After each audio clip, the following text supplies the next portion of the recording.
And good evening, viewers, and welcome to today's edition of the Evening Review. I'm Ashley Smith, and I'm the news editor of Namibian Sun.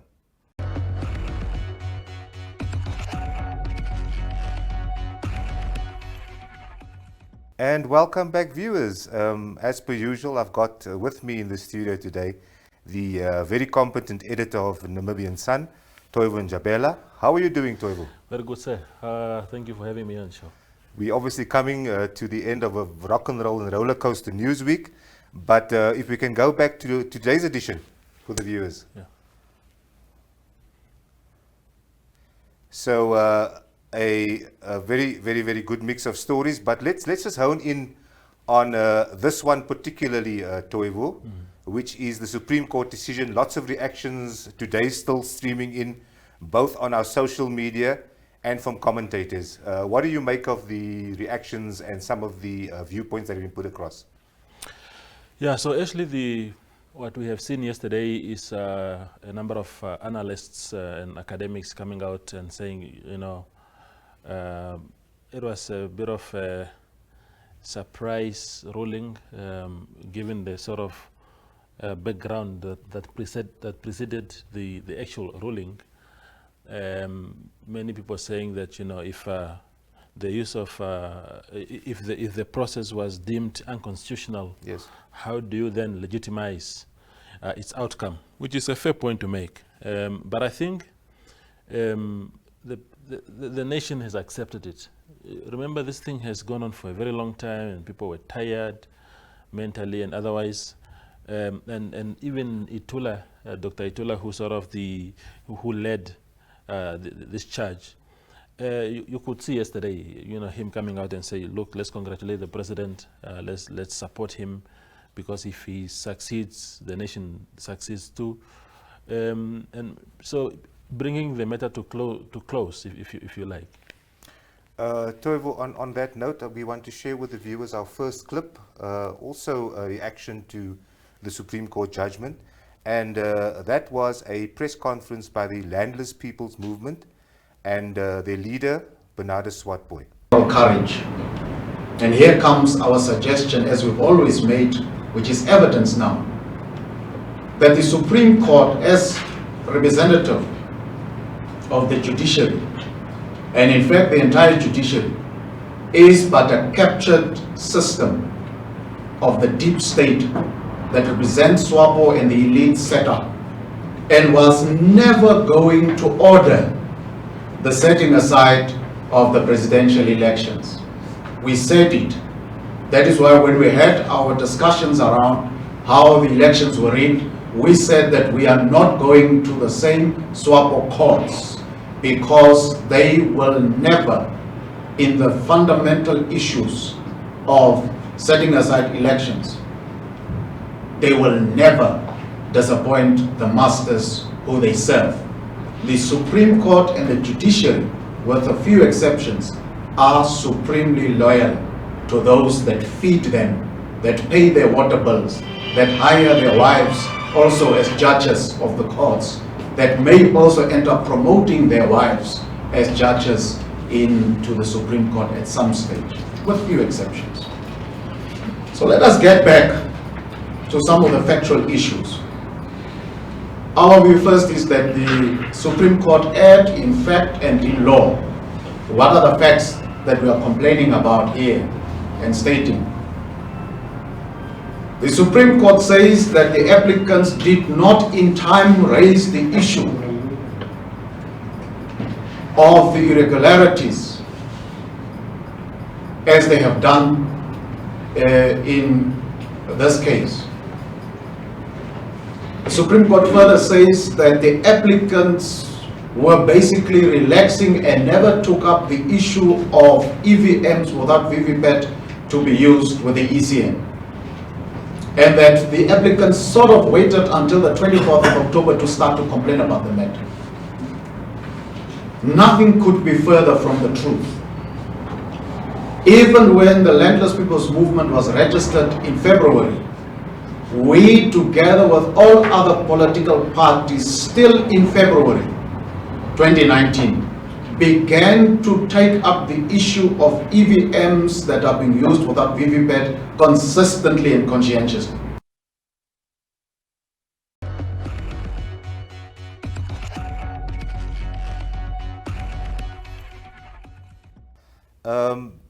Quite startling claims there from Mr. Swartbooi around the judiciary being captured, and him saying that they were never going to order a nullification of the election or rerun. What are your views there, Toivo? Yeah, again, for me, Ashley, I think, frankly, LPM should be the last one to speak on this matter. They were the ones that came out with the most startling claims post-election. Vote rigging, about Indians being found in some house in Windhoek and whatnot. And when it was now time to act, yes, they abandoned the ship. Yes. So leaving Itula and others to sort of lead that fight. So for them to jump onto a bandwagon after the fact again and be making this kind of comments, for me, just opportunistic. If they're either in or out of it. Absolutely. Yeah, so they have the freedom of expression, of course. They can say whatever they want, but I'm just saying that being the party that made the most startling claims in this matter, and when it was time to go to court, they sort of pulled out. And after the election, after the court case, they come back again and make this kind of claims. For me, it just it's not acceptable. Toivo, thank you for your time. I know you're busy putting the finishing touches to tomorrow's edition, and yeah. Thank you very much. We'll chat soon. Sure. Thanks.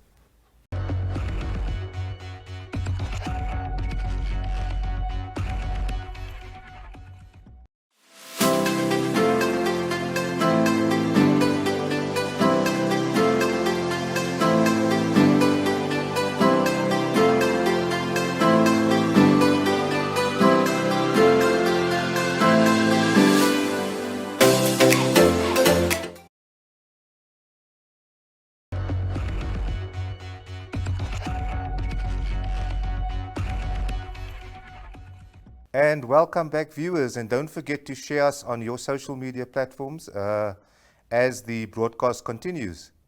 For our next clip of the day, we had our reporter Ilani Smith, who was out in the field, and she was at an education regional stakeholder engagement in the Khomas region this morning, which took place at Eros Primary School. And the Executive Director of Education, Sanet Steenkamp, was speaking. Educational reform. And usually when educational reform happens, the experts will tell us that we look at what are our educational objectives and our aims. We look to strengthen and to broaden the subject content. We also look at refining and reworking the strategies and the methodologies of the classroom. And lastly, with the reform, we look into matters of assessment as well as evaluation. Namibia is not the first country, ladies and gentlemen, to embark upon a curriculum reform or a revised curriculum. It is also not the first time as a country that we are revising our curriculum. From the presentations, you will see that this is almost the third time. And every time it comes with its own resources, its own achievements, and its own challenges.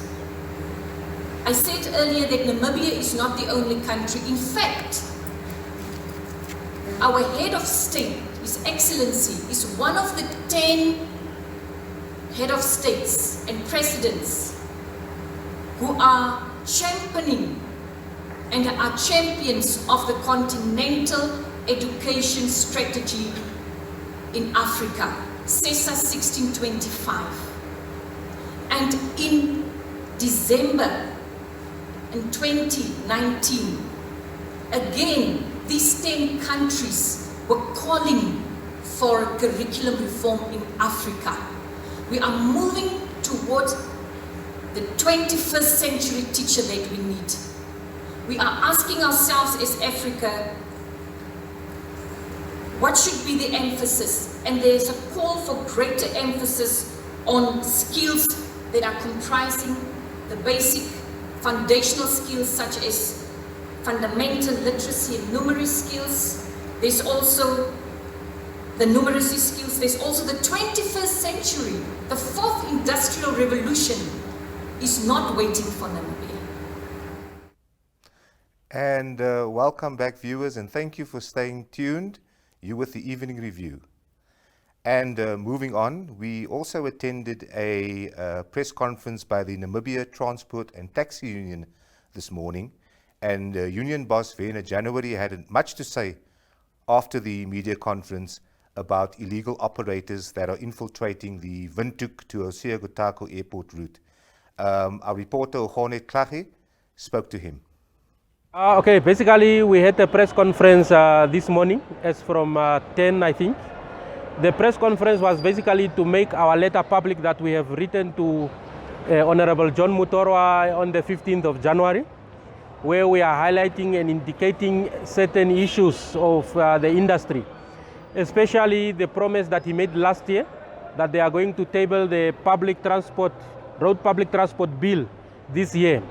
But the biggest issue that we are trying to grapple with right now is the issue of the shuttle operators between Osiagutako and Windhoek, where now it has been infiltrated by a lot of illegal operators, whereby we are telling the minister that if this issue is not arrested, then we are leaving room for even criminals to start operating there, through that way tarnishing the image of our country.